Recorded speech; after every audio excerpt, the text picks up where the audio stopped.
Welcome friends to another r/am I the jerk here video. Would you be a jerk for ramming your car into somebody? We'll find out, but first a story from OKTO5157. Am I the jerk for sticking to my 29-year-old male guns when it came to our daughter's name? When my wife, 31-year-old female, and I, 29-year-old male, were trying to get pregnant, we had a deal that if we had a boy, she would get to choose the full name, and if we had a daughter, I would. I was fine with this deal, but we both had a veto in case we didn't like the name the other had chosen. Once we got pregnant, my wife was completely sure that we were having a boy because a mother knows. Her entire family was convinced of it too. During the baby shower, everything was blue and all the gifts were demanded to be masculine. Her mother had already started knitting things with the name my wife had chosen. Once the baby came, we saw it was a girl, and I was ecstatic because, although I wanted both a boy and a girl, I always imagined my firstborn to be a girl.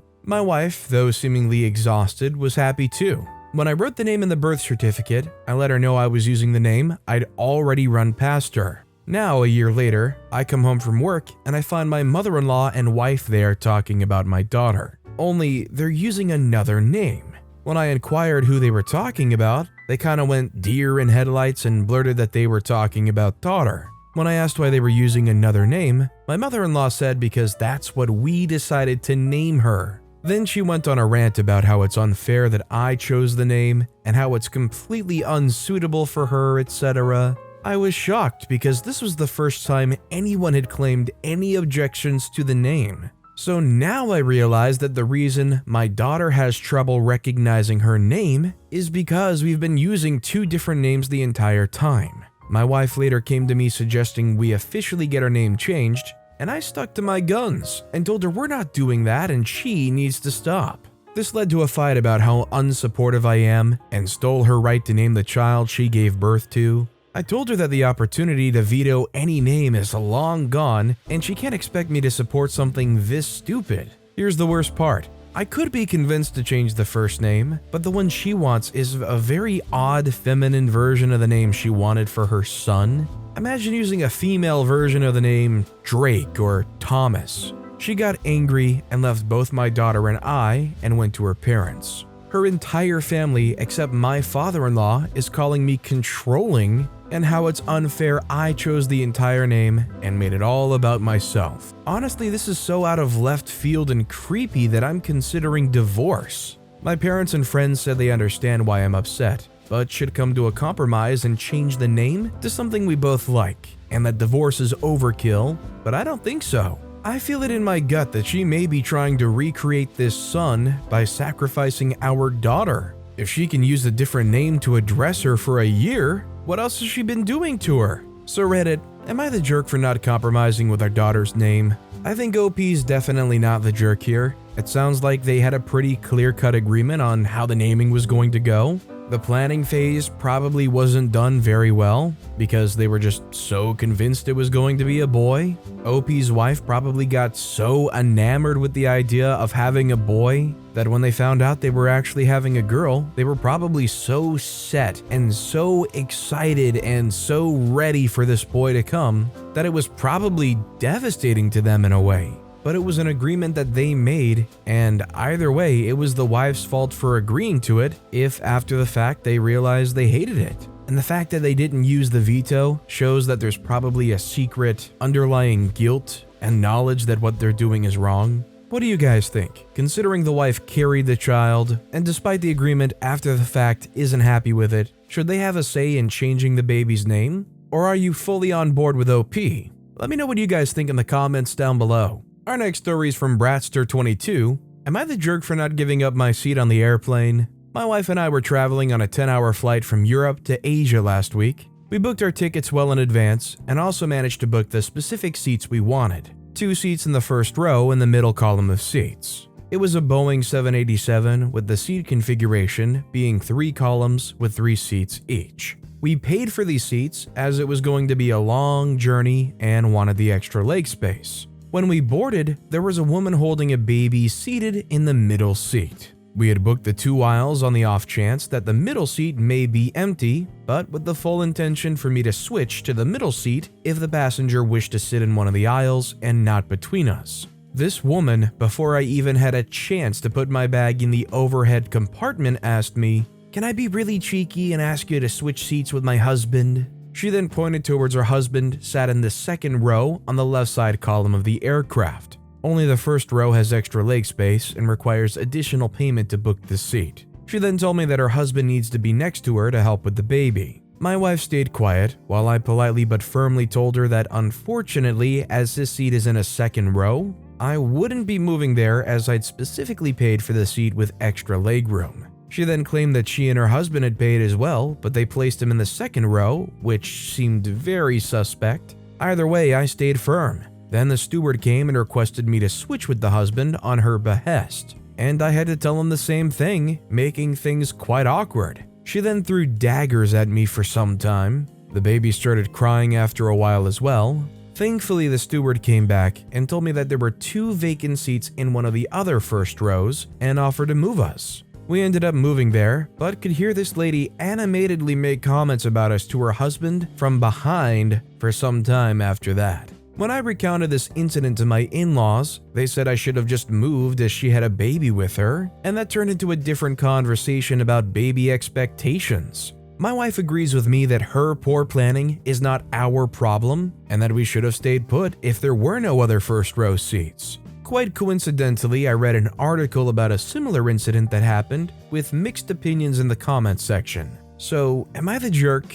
Now, I'm no expert, and it's purely speculation, but to me it sounds like this lady was expecting to sit there, probably between 2 strangers, and hope that they could convince one of them to give up that seat and switch with their husband. I'm of the opinion though that if you pay for a seat with the intention of wanting that seat for a particular reason, be it a window seat, be it a aisle seat, be it a front row seat, you have every right to that seat, and you shouldn't have to give it up because somebody with a baby got the seat next to you. Bottom line, if you're going to give up that seat, you at least have to give it up for a seat of comparable value, which in this case they did. They moved to another first row seat. But I agree with OP and their wife in that if there was no other first row seat, they should have just stayed put because that's what they wanted, and that's what they paid for. By the way, if you're enjoying these stories, make sure to hit those like and subscribe buttons down below so you never miss any of my daily videos. Every single video has awesome stories, like our next story from Any Description 2013.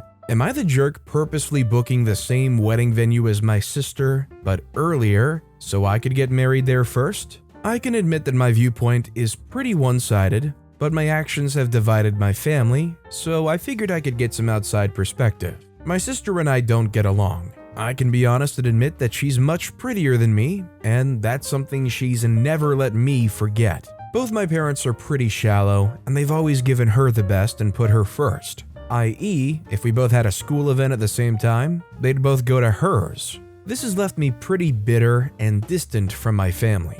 My boyfriend of 5 years recently proposed, and I was super over the moon. And straight out of a bad rom-com script, my sister got engaged right afterwards. It didn't really faze me, other than serve as a slight nuisance, since my parents were more happy and involved with her engagement. My mom's been helping her plan, but couldn't help me because my sister needed more help, and she couldn't devote me the time I deserved.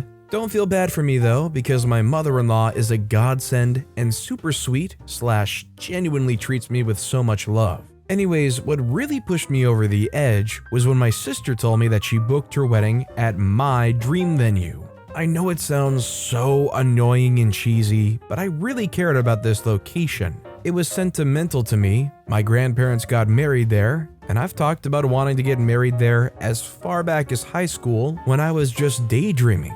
I swear to God, my sister doesn't give a freak about my grandparents. But when I brought it up, my parents told me to stop being so petty. In a fit of actual pettiness, I ended up booking the same venue a month before my sister's wedding. I checked with the venue, and there's no way my sister can move the wedding up. They're booked up, and if she changes venues, she'll lose her deposit. My mother recently reached out to me and implored me to talk to my sister. I blocked her after the first call where she tried to ream me out. Apparently my sister's really distraught, and my mom said the least I could do was try and work something out with my sister, especially over such a huge event. I said no, but my mom said I was a jerk for not even trying to hear her out and for being so stubborn and petty. I know my mom is biased, but it got me thinking because I've been pretty staunch about ignoring her calls, and some of my cousins have told me she seems genuinely upset. I'm not sure whether or not I was right or if I'm being a giant jerk by being so stubborn. I think OP's not the jerk, under the condition that OP's made it very clear to their siblings, to their family, to friends, that this venue is the one that OP's always wanted to have a wedding at. If from the time OP was in high school till now wanted to be married in that spot right there, I don't think you can blame them for jumping at the opportunity to move up before seeing their sister get married in their dream spot first. It might seem like a super petty and horrendous act to everybody else, but it's been OP's dream for years, and it would otherwise be tainted if they didn't get to have their dream wedding there first. Our next story is from Worried Papa 1762. Am I the jerk for cutting my son's college fund because he refuses to visit me? I, 38-year-old male, have 3 kids, 18-year-old male, 16-year-old male, and 13-year-old female, but one of them isn't biologically mine, the 16-year-old male. I found out about this 3 years ago. It was a messy situation, so I ended up divorcing my wife and leaving. I moved to another city because I needed time to heal. I wasn't physically involved in my kids' lives for 2 years, but I called them every day and talked to them. I also paid child support for the 3 of them. Here's where I know I did a terrible thing, and maybe that's why Alexander's mad at me and doesn't want to see me. When I called my kids, I only called Sophia and Raphael, 13-year-old female and the 18-year-old male, because I felt uncomfortable talking to Alexander. One day, he was angry and grabbed the phone crying and said, "Don't you love me, Dad? Why are they more important to you?" I politely replied and said, "Honey, look, I love you, but I need some time to heal. I'm still your father, and I'll be back soon." He knows I'm not his biological father. I talked to him through messages because I didn't feel completely comfortable doing a FaceTime. I moved back to my city last year with my new partner to settle down, and my kids, 13-year-old female and 18-year-old male, came to visit me immediately, but Alexander didn't come, so I went to his mom to see what was going on. And I talked to him and also apologized for treating him that way, but he refused to come to my house and said that he only wanted to hang out with me, and we did that. When he found out my wife, he refused to come to my wedding, was pregnant, he told me not to visit him again. Then I found that his mom was seeing Alexander's biological father. So I thought that my son wanted a relationship with his bio dad instead. So even if it hurts, I respected his wishes until I found out that he rejects this guy. Raphael says that one day this guy was trying to spend time with him, but Alexander said, "Look dude, no hard feelings, but don't try to force a fatherly role on me because you are not my dad, and I already have one." So I decided to invite him again to live with me because my other 2 kids live with me 80% of the time, and he's the only one who refuses. My daughter was born 6 days ago, and he hasn't come to see his half-sister. So I called him up and said that if he doesn't come to see me, I'll be cutting his college fund. He told me to freak off and then hung up. My mom says I'm being a jerk for threatening him that way. Am I the jerk? Seriously, I don't see the point of paying a college fund for a child that doesn't even want to see me. I think OP is the jerk in this situation. OP more or less abandoned their kid for years. And after Alexander had to sit there and watch their own siblings get calls from their dad who wouldn't call Alexander because he felt too conflicted, I feel like you can understand why Alexander felt the way they did. And instead of just continuing to try to work through this and try their best to establish some kind of relationship, OP starts threatening them to try to force a relationship.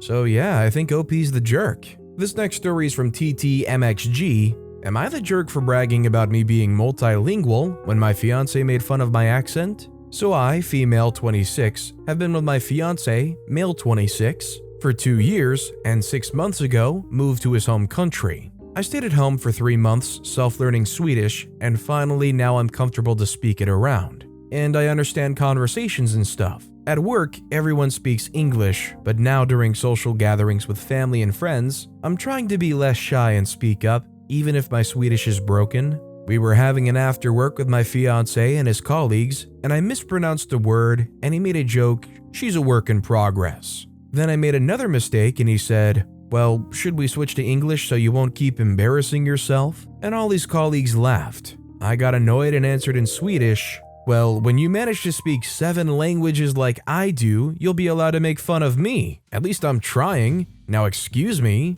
And I left without saying goodbye to anyone. So that's when I think I was rude and kinda cocky. My fiance got home saying I humiliated him and made a fool of myself in front of his colleagues. So am I the jerk? Should I have played along? I think OP's definitely not the jerk here.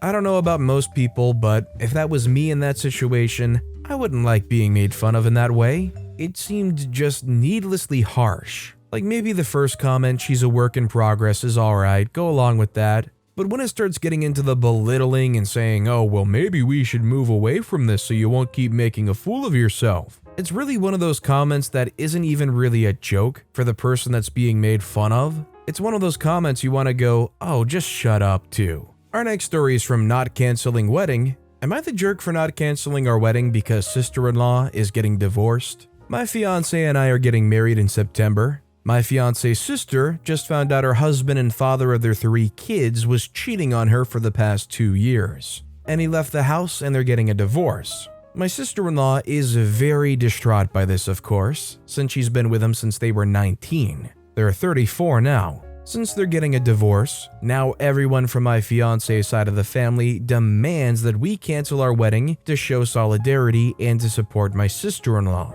They also believe it would be improper to celebrate while my sister-in-law is getting divorced and left alone with 3 kids. My sister-in-law also demands it and says there's no ifs and buts and the wedding is getting canceled and it's the respectful thing to do. While I truly feel for her and her situation, I don't understand what our wedding has to do with it and how canceling it will help her feel better. I understand being at the wedding is going to feel bittersweet, but her divorce and our wedding are 2 separate occasions, and I don't feel like we should cancel anything. My fiance agrees on everything and was the first one to say how it's completely unreasonable to cancel our wedding. My sister-in-law and my fiance's parents think we're being extremely selfish and inconsiderate. Am I the jerk? I mean, if you want to cancel your wedding because of this, because it's going to be bittersweet, I think you can do that, but I wouldn't think you'd be the jerk for not canceling it just because your sister's going through a divorce. I agree with OP when they say that they don't really see how both events are linked. It might be bittersweet and painful for the sister-in-law, but it's also not going to make her feel better canceling the wedding, and it isn't really an easy thing to just cancel a wedding. There's probably a lot of money to lose doing such a thing. Our next story is from Camp and Supplies. Am I the jerk for no longer covering part of my niblings camp/school expenses? I, 30-year-old female, am married to a woman, 28, and we have an 8-month-old. My brother and his wife, 34 and 32, have 2 kids, 13-year-old male and 6-year-old female. We used to be close, but they joined a church when nephew was young, and our relationship changed. We haven't really talked much for about 6 years. My wife and I are financially stable and help family in whatever way we can. We've never felt taken advantage of until this situation with my brother and sister-in-law. We buy clothes and school supplies for both kids, pay for nephew's summer camp and private lessons for various interests. Last spring, when I shared the news of our pregnancy, I got a lengthy message from my brother letting me know that they can no longer support my lifestyle, and while they love me and hope I change my mind, I was no longer welcome in their home. They didn't want to confuse the kids. It's not the kids' fault, so I still paid for all the usual stuff last year. I'm supposed to pay for camp this summer, but they've decided to send them to their church's camp instead. It costs double. They didn't ask if I was willing or able to pay more. I wouldn't normally mind, but why would I want to pay for him to be taught my lifestyle is perverted and sinful? I messaged them and said they should have asked me before changing his plans and budget for camp. They said they don't need my permission to send him to church camp. I said that should mean they don't need my money either. My brother tried to convince me that it would be beneficial to my nephew.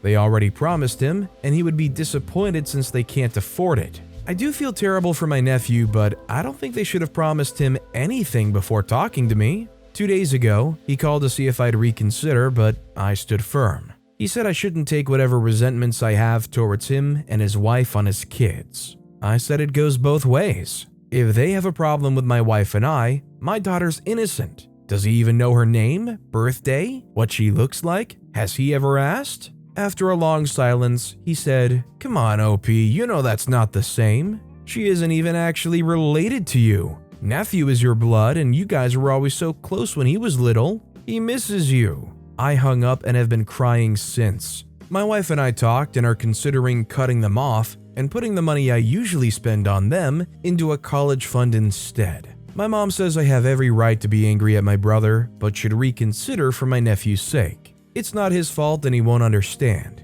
He'll think now that I have a daughter, I don't care about them anymore. I do feel terrible about it, but I'm at a loss. My wife suggested I post here, so am I the jerk? I'm so lost and confused and don't know how to proceed. So I think OP is definitely not the jerk. First of all, it's not even really about the nephew or not. They went and moved them into a camp without confronting you that costs double what you've been paying. That alone should be reason enough. Second of all, they're keeping you out of nephew's life already, aren't they? The nephew misses OP because the nephew's father's been keeping them from them. I think it would just be nice to be able to tell the nephew what the real situation is so they understand why OP isn't talking to them and isn't paying for the camp.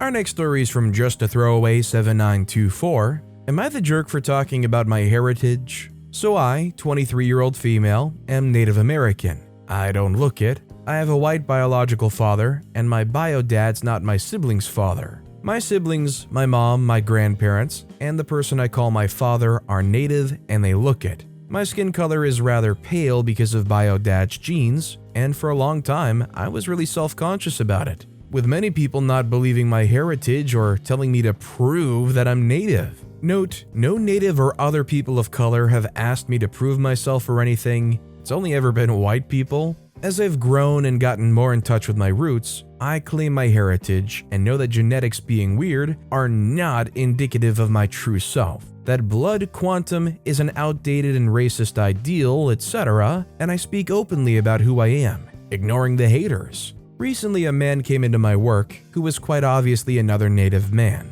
and told me that I have beautiful features and that I look like I have Native blood. I almost cried. It isn't often that someone looks past my skin color and notices my features, and it really made me feel validated. We talked about cultural stuff for a little bit while I rung up his items, and when he left, I couldn't stop smiling. Then I noticed my coworker looking super uncomfortable. I asked them what was wrong, and they said, "Well, it just makes me uncomfortable to hear about your supposed heritage." I asked them what they meant, and they said, "There's no reason to talk about that stuff at work. And it makes me uncomfortable to hear about because I don't have anything like that to talk about, so it's unfair too. You get to pretend you're special and it's annoying. You look white, just accept it and stop trying to be special all the time." I got really mad at them and said that just because they weren't connected to their roots didn't mean I couldn't be proud of mine, and that maybe they should look into their ancestors and see if they could find something cool. They might be Irish or Eastern European or Scandinavian or something, and those cultures have rich historical backgrounds, which they could learn about, and then they could have something to talk about too. They got really mad at me and said that I should just stop talking about it, and they called me a jerk for acting like I'm better than them. I don't think I do act like I'm better. If they were able to connect with someone and talk about their heritage, I would be so happy for them. Am I really the jerk?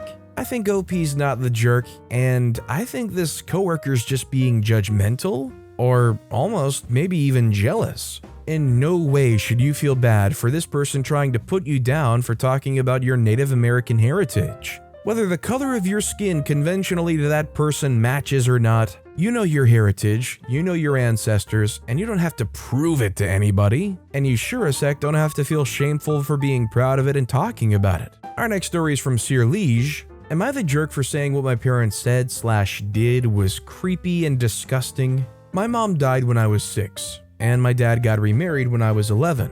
My stepmom has always been really great. She married a guy with young kids, but never tried to take over or place herself into the family where my mom once was. She created a new slot, a different slot, and made it work. But my dad's parents have always been pretty old school in their thinking. They used to see it as disrespectful that we called our stepmom Jean, or that she didn't adopt us. My dad and stepmom's wedding was sort of rushed because Jean was pregnant and my dad was due to have surgery on his back. So they did a very quick courthouse thing. Fast forward, and it's about to me 30 years since they married, and my grandparents are giving her crap. I didn't realize at the time, but they had told her that she should have worn some of my mom's jewelry, should have made some speech about taking over from her, and try to lay claim to my mom's life and possessions in some kind of way. They said it would be comforting for us to show how much she respected her mom and appreciated that she was taking over for her. The whole thing is so darn weird and gross. I'm talking about to both my mom and Jean. I can't imagine my mom would want Dad's second wife taking all the stuff she left behind for herself instead of it being for her kids. Even more to make a speech that to me sounds a lot like, "You stay dead, this is mine now." And for Jean, she's not my mom, she's a different person. She will always be reminded that she only came because of heartache and pain. That she wasn't the first wife, she's not the mother, she's not the one we've all cried for and miss and wish we could have back. It's never bothered her, but I'm sure it was awkward at first. To find a place that respected that, while also making her feel like she truly belonged and wasn't second best. But my grandparents essentially wanted her, and still want her, to become the person our mom was, instead of being her own unique person, on a day where she's celebrating her marriage to Dad and not my parents' marriage. So when I heard this being said, and my dad was never aware of what went on, I told them it was creepy to expect her to take over another person's life like that, and that it's disgusting to try and bring someone down for not wanting to disrespect someone else's memory. I pointed out that trying to be them, trying to take over and replace them, is disrespectful, and not some great honor. I also told them that Jean never tried to be our mother because she knew, always, that she wasn't, and she never could be. But she could be Jean, and she could be something different, but important to our family. My grandparents are pissed. My dad couldn't believe it when he found out. He was so mad at his parents. Other family members are saying I took it all out of context and that I was the one being disrespectful to my grandparents and to Jean. Am I the jerk? I would say OP is definitely not the jerk. I would say there's no black or white solution to this. I feel like everybody in their situations vary how they feel, what roles work in a family dynamic like that. But very clearly, OP and their family found a role that worked very well for them, that they were happy with, that they were comfortable with, and worked well with. And I agree, it's kind of weird and creepy to keep prodding Jean to somehow take claim to the throne and gain all these new possessions and become new mom. Nobody was asking for that. And our final story of the day is from Home Jr. Am I the jerk for not paying for my landlord's damaged car after he rammed his car into mine? I live in my landlord's home, renting part of it. Anyways, the suite came with one parking spot. The parking spot that he advertised? This tiny squeeze right next to two of his cars, parked in front of his two-car garage. I live in Vancouver, so landlords can get away with offering the minimum and expect the maximum in rent. But okay, I could carefully fit my tiny coupe in, and I had for 3 months without incident. Well, as I was trying to leave the house yesterday morning, I witnessed my landlord trying to back his F350 into its usual spot next to my car. Except he missed and rammed my car instead.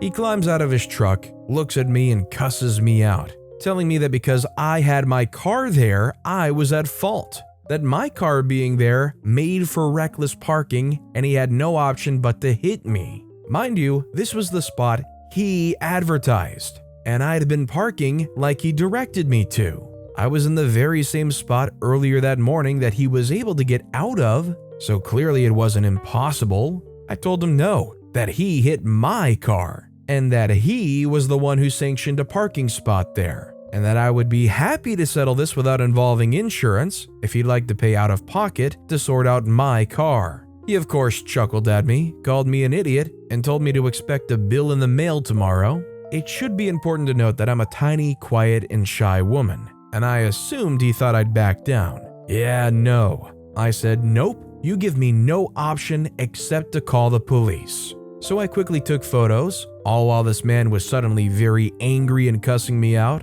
I quickly went into my suite, locked the doors, called the police, remembered I still had screenshots of the advertised rental suite and photos of the landlord's sanctioned parking space, gave it all to the police, It was a lot. I've never spoken to the police before. This morning, he sent me a ton of texts calling me a witch, that I was costing him a ton of money, etc., etc. I know I'm in the right legally, but am I the jerk for how I went about it? I think OP is definitely not the jerk in this situation. They were parked. They backed up into your car. End of question. The liability ends right there. You were stationary and they parked into your car. They threatened to send you a bill. OP should not feel bad, they were not at fault, and they're definitely not the jerk. But with that being said, that's all the time we have for today. Now, if you want to hear another Am I the Jerk Here story that was even more insane than the ones in this video, click on that left video. Or if you missed my latest video, click on the right. But with that said, I'll see you all next time for some more stories.